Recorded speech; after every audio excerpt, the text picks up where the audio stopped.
طبعا نادي الزمالك بيفوز بدورة دبي بفوز على نادي الاهلي السعودي 3-0 في مباراة.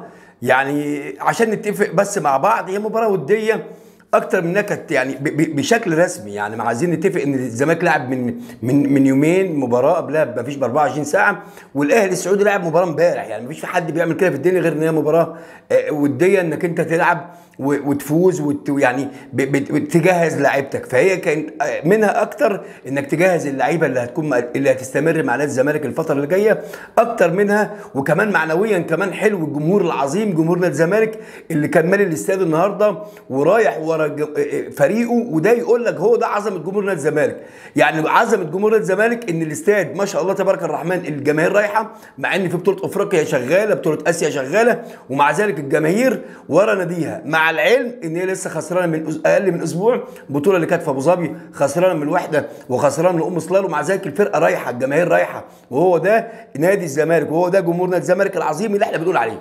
بدايه البطوله دي المفروض لها مكاسب حلوه قوي. شفنا اللقاءات اللي مع شيكابالا ومع نبيل عماد دونجا بعد المباراه، مباراه جميله واستاد جميل والتصوير. وطبعا بنشكر دوله الامارات العربيه المتحده على تنظيمها البطوله ديت، والبطولات الجميله من ملاعب، من تصوير، من استوديوهات، شيء جميل جدا. فنادي الزمالك النهارده بيفوز ببطوله دبي، طبعا بعد ما فاز طبعا في المباراه الاولى طبعا على الرجاء 2-2 في المباراه، نتيجه المباراه بضربات الجزاء. والنهارده تالق عواد زي ما عواد تالق في، طبعا نتفق، ضربات الجزاء ترجيحيه امام الرجاء، تالق برضه النهارده عواد، مع العلم ان بعد ما طرد منهم لعيب ضغطونا وراحوا وضيعوا وكان اقرب، وتالق عواد.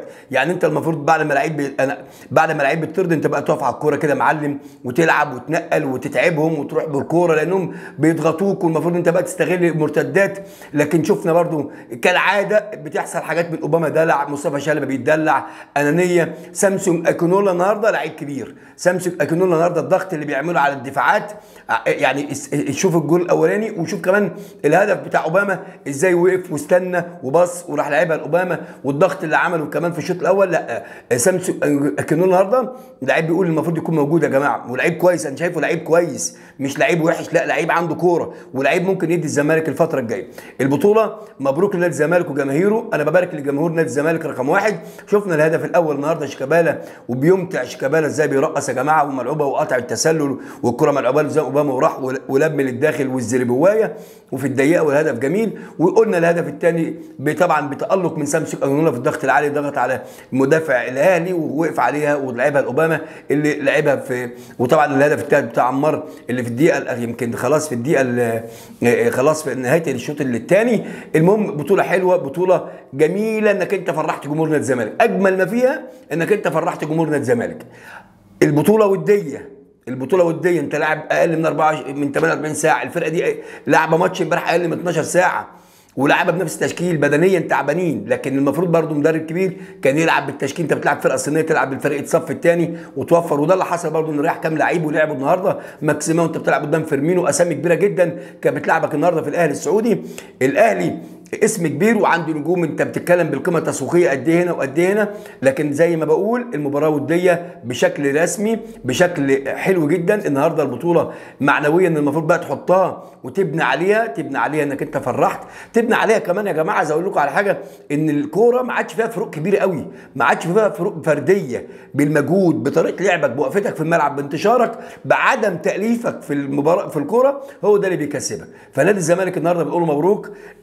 يعني حلو انك انت فرحت جمهور نادي الزمالك، والله العظيم الجمهور ده عظيم يا جماعه، اقسم بالله نرفع له القبعه، وسامحونا بالصلعه دي، بس قسما بالله جمهور نادي الزمالك ترفع له القبعه. وفعلا نادي عظيم، نادي عظيم، وجمهور محترم، جمهور عارف يعني ايه اساندك، يعني ايه اقف جنبك، يعني اكون معاك، يعني في الشده في السند معاك، في الشده قبل الحلوه. وهو ده الجمهور اللي معدنه اصيل، جربتوه في الشده معاك في فترات اللي هي ايه العجاف موجود نادي الزمالك والجمهور وراك، فده عظمه. انت مش هتلاقي جمهور بقى زيك في الدنيا. في جماهير تانية اول ما بتخسر بتلاقي جماهير بتسب وبتلعن وشتمه وقصص، انت الجماهير دي واقفه جنبك. فيا ريت الناس تحس بقيمه جمهور نادي الزمالك وتلعب على انها تفرح جمهور نادي الزمالك. فبنبارك النهارده نادي الزمالك فوز جميل وفوز مستحق في بطوله قويه خدت الشكل الرسمي.